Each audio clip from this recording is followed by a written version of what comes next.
Teaching with the Smithsonian. Montgomery College videos are a collection of interviews with Montgomery College Smithsonian faculty fellows, sharing how they engage and empower students while exploring the complex challenges of the 21st century, such as climate change, social justice, and pandemics. Fellows offer concrete examples of how to work remotely with the Smithsonian, artifacts, and resources. The work is adaptable for high school and college audiences. Be sure to visit their linked resources. My name is Matthew Decker, and I'm an associate professor of English at Montgomery College.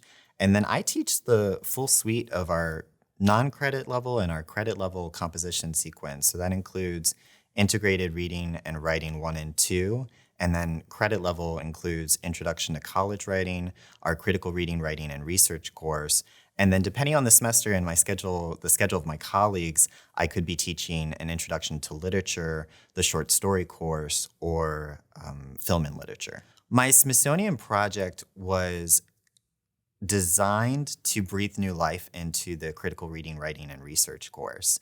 I teach that course nearly every semester and in every iteration possible. So the 7-week accelerated version, the 13-week, the 15-week, it could be remote, it could be in person, it could be distance. And I love it. I know when I was a student, I was very passionate about this class. This is really where I found my calling as an academic. And I just am also aware that my passion for the course may not be shared by my students on day one. It can be a bit notorious because it does involve so many skill sets in the scope of a single semester. And so I wanted to revitalize the curriculum through the use of our museum resources and what I learned from the faculty fellowship.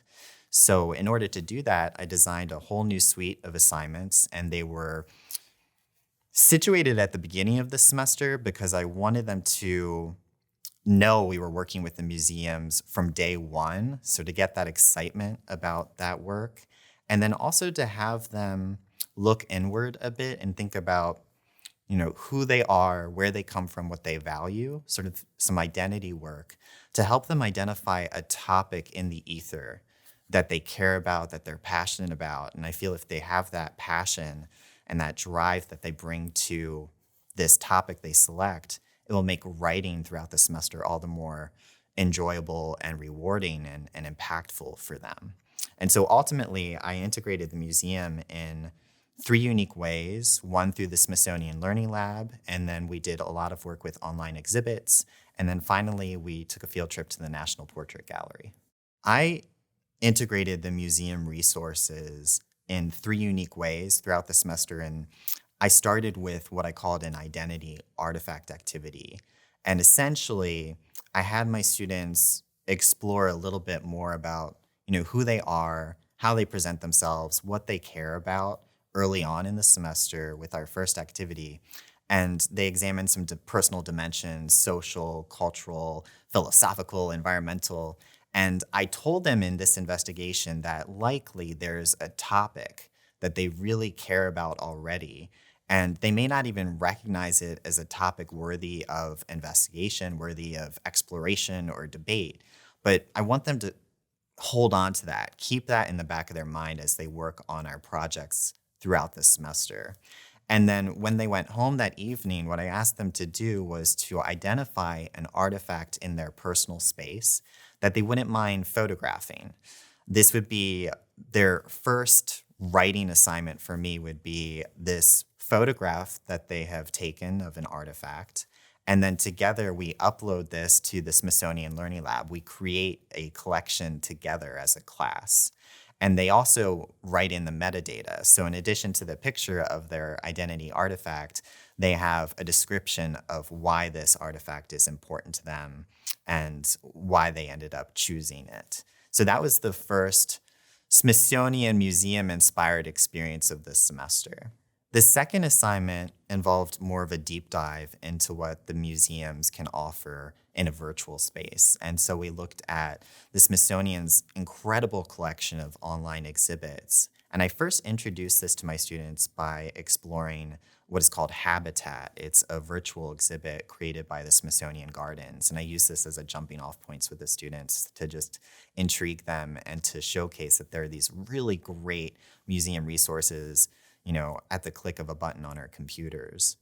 And so from there, what I asked them to do was to look for an exhibit that speaks to them, to identify maybe something that's relevant to a topic in the ether they're already paying attention to, and then to analyze it in a rebranded rhetorical analysis assignment. That's a very tried and true assignment for an English course. And so rather than just having them work with analyzing an essay, I had them use that same skill set in looking at an online exhibit of their choice. And so they could pay attention to things like user interface or the visual presentation or the storytelling of the exhibit and how the creators utilize audience appeals like logos, ethos, pathos. So it was just a cool way to inject what we do in our class regularly, but using the museum spaces for that work. And just some of the really great exhibits that there's a little bit of overlap. So my students were really interested in a few of the American History Museum exhibits, including Righting a Wrong, Japanese Americans during World War II. And then another that was great was Fantastic Worlds, Science and Fiction, and it was during a particular time range. And then the National Museum of the American Indians, the Great Inca Road, Engineering and Empire, was very powerful and popular. And so the assignment resulted in students learning skills so essential to the class and to their writing and their thinking. But I ended up getting such rich feedback from them in that they chose very different exhibits. I wasn't reading the same paper each time, and that was especially powerful. The third assignment was ultimately going to the National Portrait Gallery, and so that was our field trip experience. A few of us traveled together, so I was on the train going to DC with a few students, and then others traveled together by car or by cab. And then we were in the portrait gallery, and I assigned 4 specific exhibits. We went to the struggle for justice, contemporary Americans, 20th century Americans, and then there was one traveling exhibit called In Mid-Sentence. And so I assigned the 4 exhibit spaces for them to explore, but then they were empowered to just find any portrait within those spaces that intrigued them, that made them stop in their tracks and wonder. And the ultimate assignment was an argument synthesis. So they were asked to argue a unique claim about their selected portrait, and they just had to include an outside source, maybe 1 or 2 outside sources. So they could bring their original thinking about this portrait that they've selected to that writing assignment. And in addition, they might research the sitter, they might research the artist or the medium, and use that to help them defend their claim. There were so many different responses to this assignment, so many different selected portraits, but some of the most powerful were LL Cool J's portrait. George Washington Carver's is really solid. It's content rich, and so there's a lot of iconography from his life in that portrait. There's a beautiful sculpture that depicts the arrest of Rosa Parks, and it just is one of those that you just are entranced by. So just some examples of what they were pulled in to view and explore. From day one, the museum projects that we worked on together really invited them to collaborate. So there's so much to value in building a Smithsonian Learning Lab collection together that puts on public display their artifacts, their stories, and they got to see each one another's work. And that was a really powerful place to start, to build a sense of camaraderie and community. And then from there, that just continued to be teased out and further developed through peer review activities. I just felt like they were more receptive to feedback and more constructively critical in all the best ways and very helpful to one another. And I loved witnessing that in a different way when we went to the National Portrait Gallery, because I was a little bit of a wanderer as the educator. I didn't want to hold their hand or be on top of them as they searched through the museum. So instead, I just walked in and out of rooms and occasionally ran into them. And it was cool to see how they worked together in pairs or small groups. They talked about the art together. And that, for me, was transformative learning. Absolutely the reason to inject museum resources into your work. At the end of the day, my critical reading, writing, and research course is about communication and how folks deliver a message to be received by an audience.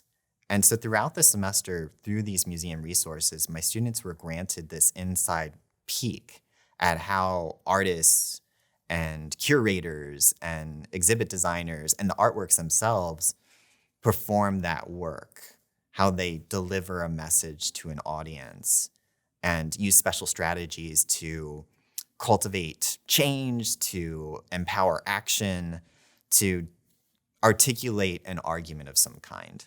The model of that, we get to witness this again and again and again through our various museum assignments, and then we get to practice it and to explore it again and again and again. It just is impactful for students, and it's something that stays with them in the long term. So I'm very confident that at the end of the semester, my students are more effective, more competent communicators, and they can take that into a lot of different contexts beyond the class. The other thing that I'd like to highlight is beginning my semester with this identity work was really intentional because I wanted them to do some self-investigation. I wanted them to identify topics in their sphere of influence or their personal solar system that were important to them. And ideally, if they do that work and they stick with that topic throughout the semester, they are becoming a content expert in some respects. They're growing their confidence.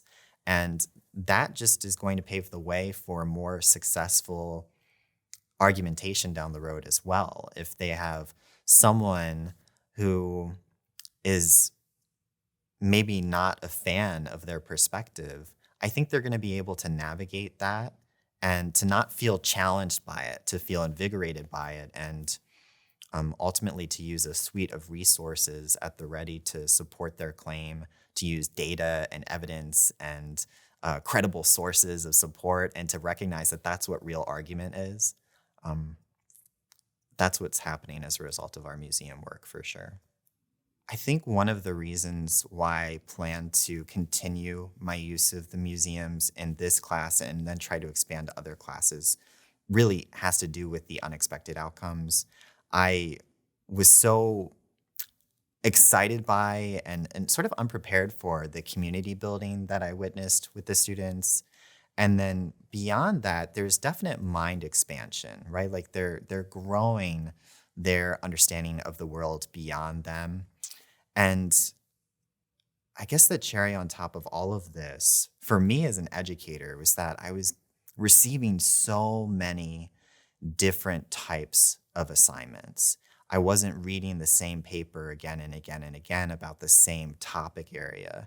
There were different portraits that I was being introduced to. There were different exhibits I was learning about. And that is really powerful for someone who has been working with tried and true assignments for a while and finally innovated and tried something different and found that there was a really positive response to that through the students' work. They were absolutely more passionate about the material, and I credit the museum with that for sure. I consider myself to be a bit of a tech fanatic.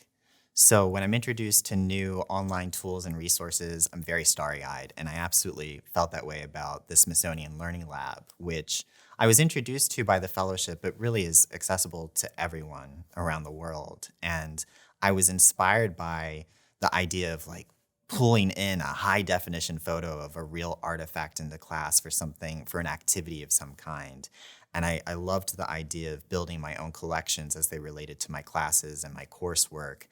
And it was really inspiring to eventually come to the idea of including my students in on that work and inviting them to curate a collection together.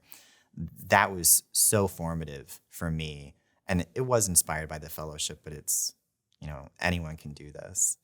Beyond that, I think there's something so powerful about having the time and the energy to meet folks outside of your department.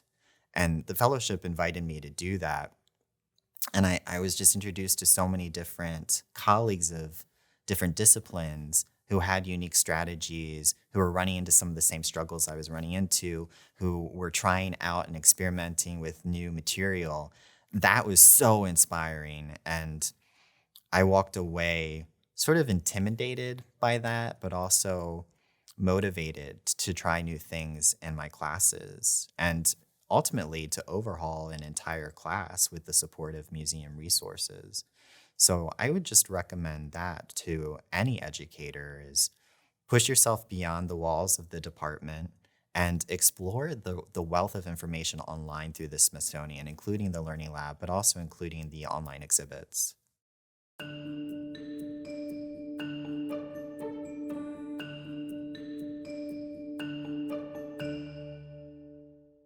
The project that was inspired by my experience of the Smithsonian Faculty Fellowship, as well as just exploring museum resources, certainly attempts to honor James Smithson's mission as the patron of the Smithsonian Institute, this goal to increase and diffuse knowledge.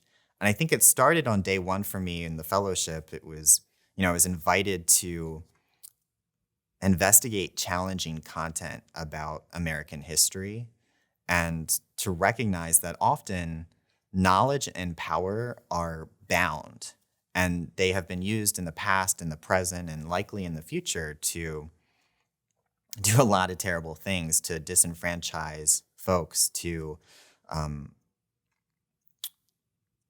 provide opportunity for the few rather than all, to silence voices.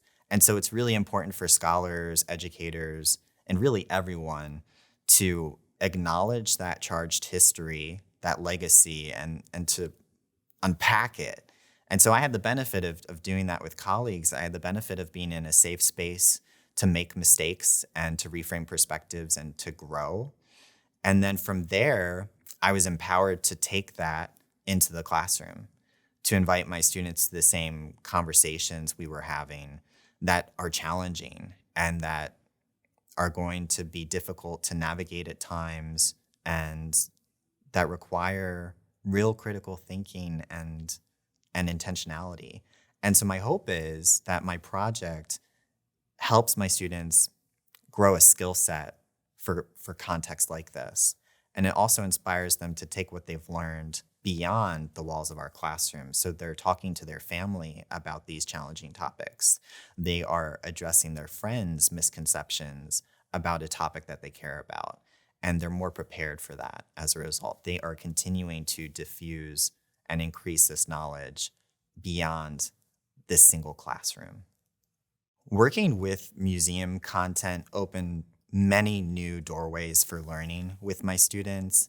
And I think the first doorway was probably inspired by my Smithsonian Learning Lab activity about identity artifacts, because it invited the students to be content creators and curators, which if you're paying attention to social media, you know that that's such an important aspect of our life today.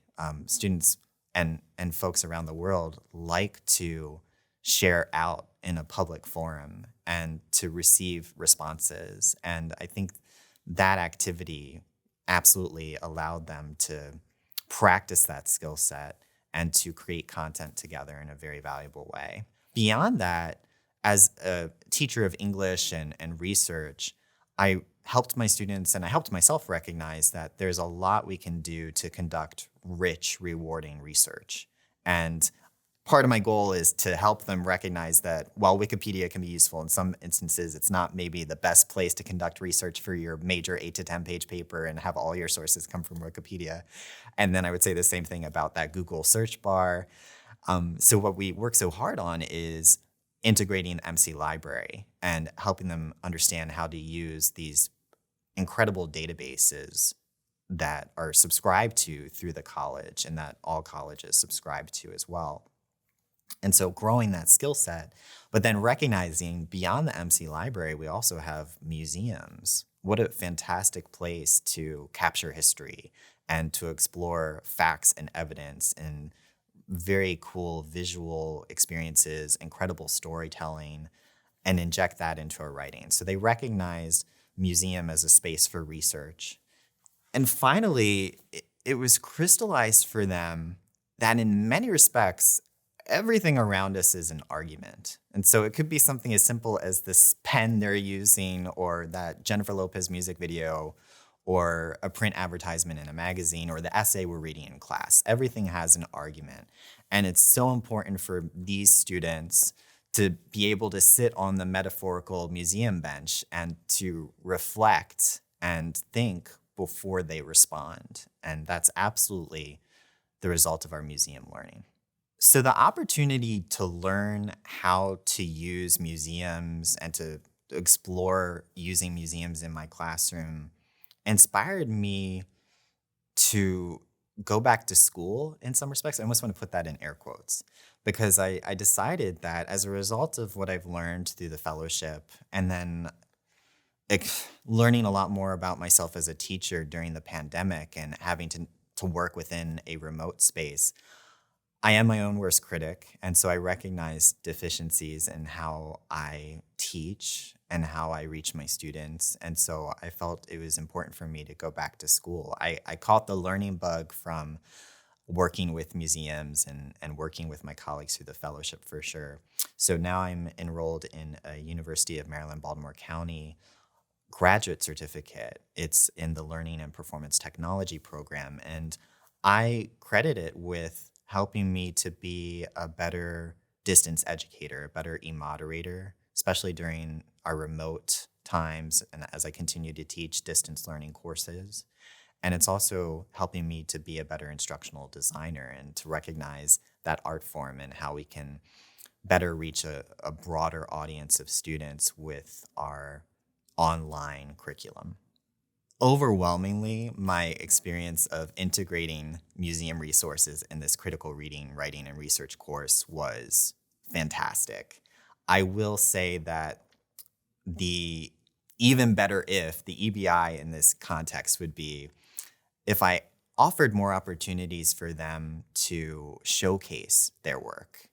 I think in a lot of respects, the relationship between the teacher and the student is, this one-to-one where they produce really fantastic content and then I'm the eyes on that work. I'm the eyes on the paper. And it can feel like they're working in a vacuum. And while I think of myself and I try to train them to see me as a broader academic audience, it's ultimately only my eyes on their paper. So I'd really love to provide more informal opportunities for them to showcase their personal identity artifact, for example, or to introduce us to the online exhibit they want to analyze for their rhetorical analysis assignment, or to even provide an elevator pitch. This is the portrait I found at the National Portrait Gallery. I was struck by it for these reasons, and this is how I think I'm going to delve deeper into this artwork. So showcase, I think that is critical for us as educators, that informal space for them to share what they are taking away from class. This video was produced by Montgomery College Television on behalf of MC's Paul Peck Humanities Institute and Smithsonian's Office of Educational Technology. It is a companion to the Smithsonian's X-Course, Teaching with the Smithsonian, addressing 21st century challenges in the community college classroom. Learn more about this course at edx.org. Faculty interviewed for these videos teach at Montgomery College, a community college in suburban Maryland, just a subway ride from the Smithsonian Museums on the National Mall. Our MC Smithsonian Faculty Fellowship has spurred more than 25,000 visits by students and their families since 1998. Find our other faculty video interviews at youtube.com/Montgomery College.